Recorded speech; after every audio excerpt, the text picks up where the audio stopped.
Hey everyone, welcome to another Stache video. I'm not really sure what I'm going to do on this one. This is actually being recorded at... My phone's gone. Uh, it's like 3 in the morning. So, yeah. Right now, if you hear that little buzzing, it's my computer. Since it's my only monitor, I kind of I have to have it near my computer, my shooting area, so I know what I'm looking at in the shot, you know. But yeah, um, another Stache Talks video. I wanted to make this video for. It's been a while since I've made a video, but I thought I'd do this one solo. So we'll just things off my head, off the top of my head. We can just talk, discuss things coming up. First thing, like the biggest news that's come out in the last month is the casting of Jesse Eisenberg as Lex Luthor. Now that is very controversial. I was never thinking Jesse Eisenberg, for Lex Luthor. I was like everyone else with, Bryan Cranston and like, people said Denzel, and I was like, yeah, that's a great idea. Denzel would be awesome. But, like it's a very different story that they're trying to tell. And I'm glad that they're going away from the whole Lex Luthor, the bald man, I don't know. I mean, I hope they don't do that. I hope it's like their own version of the character. But I do love. It's so unexpected that I kind of fell in love with the idea. So I am completely for Jesse Eisenberg as Lex Luthor. Now, on the other hand, we also have Jeremy Irons as Alfred, and I actually absolutely love that idea. There's a graphic novel, I have it. It's called Batman Earth 1. Pick it up, guys, because that's actually a great story.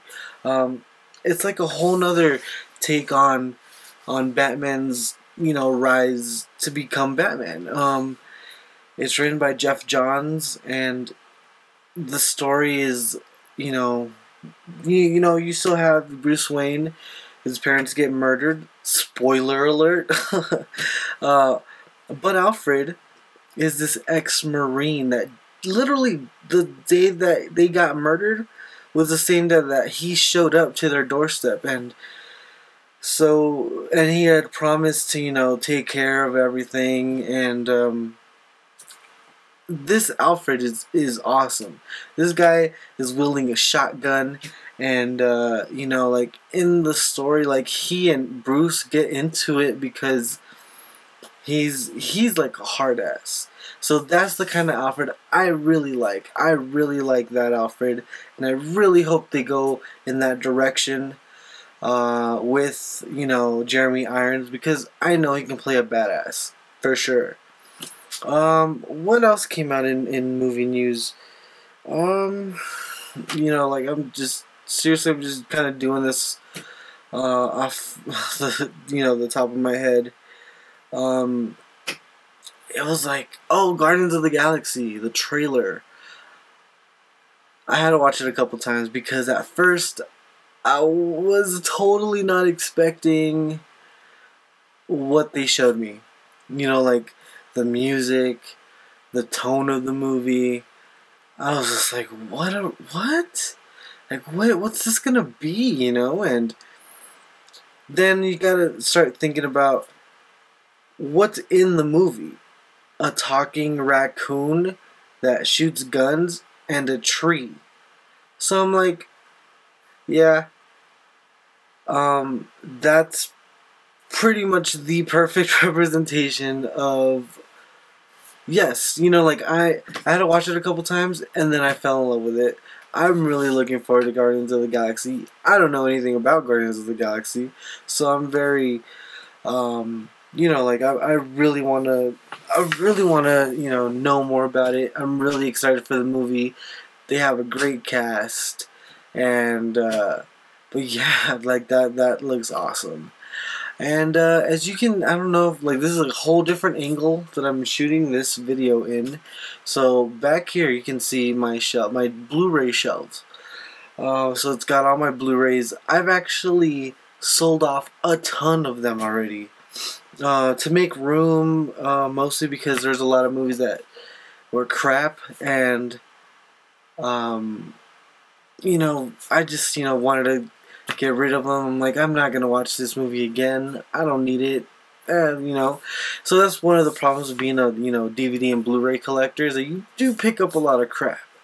But speaking of crap, and this is like the saddest thing ever, because I just watched one of the worst movies of last year from one of my favorite directors of all time, and one of my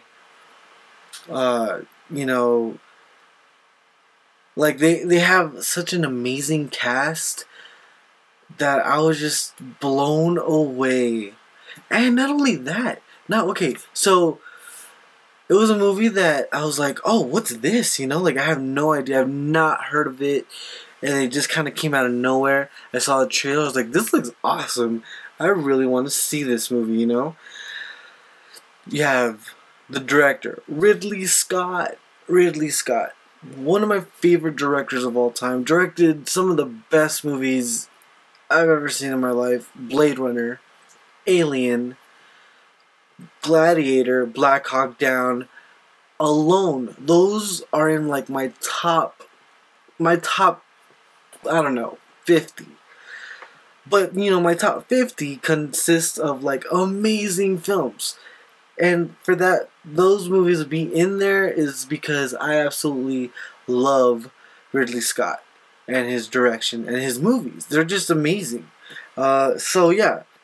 Then you have people like one of my favorite actors of the last couple years, actually, Michael Fassbender.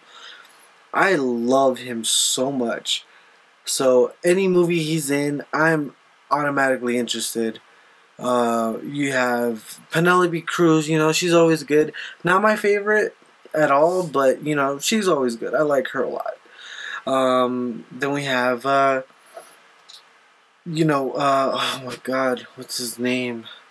It's gonna kill me. Javier Bardem.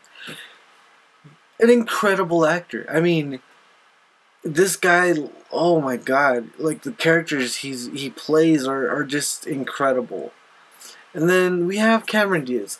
Cameron Diaz was a big problem, part of the problem of this movie. And then you also have Brad Pitt, which I actually liked Brad Pitt in this movie. And honestly, he had probably the best parts of the movie. The story, okay, so despite, sorry, I totally get off track on this. Despite having one of my favorite directors, an amazing cast, minus maybe Cameron Diaz or whatever, it's also shot in El Paso. That's my city. That is where I'm from.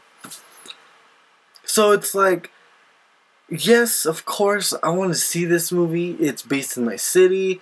It has, you know, things to do with everything it's shot. I'm like, oh, I recognize that. I grew up right there.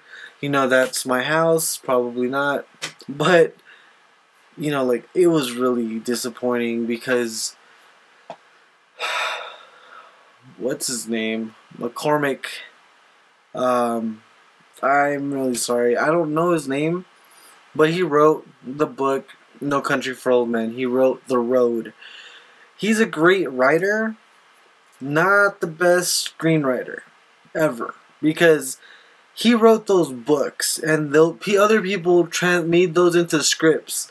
And people made those movies, and they were great. And in fact, I have both those movies, No Country for Old Men and The Road, because they're great movies.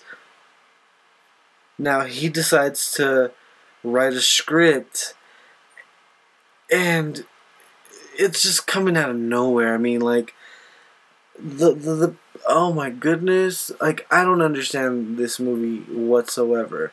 Um, you get characters out of nowhere, and then you're expected to care about what they're saying. I mean, there's so many scenes I can just tell you about. There's zero character development. In fact, we don't ever find out what Michael Fassbender's real name is. He's just referred to as the Counselor, and that's it. It's like, really? That's his name? The Counselor? Nobody else knows his name? Well, anyway, the movie is garbage. I saw the extended director's cut, unrated, whatever. No. I'm super disappointed in that movie. Probably one of the worst movies of last year, if not the worst. But yeah, sorry I went off on a little rant there, but yeah, I just wanted to, make a quick little video. I know it's, like 10 minutes long, probably more. But yeah, I just wanted to say hi. I missed you guys. Expect more videos this week, especially a DVD and Blu-ray update, which I haven't done in a while. So look forward to that. But yeah, thank you guys for watching. Thank you guys for subscribing, hitting that like button, give me a comment. Let's talk about movies. But until next time, I shall see you later. Okay, bye.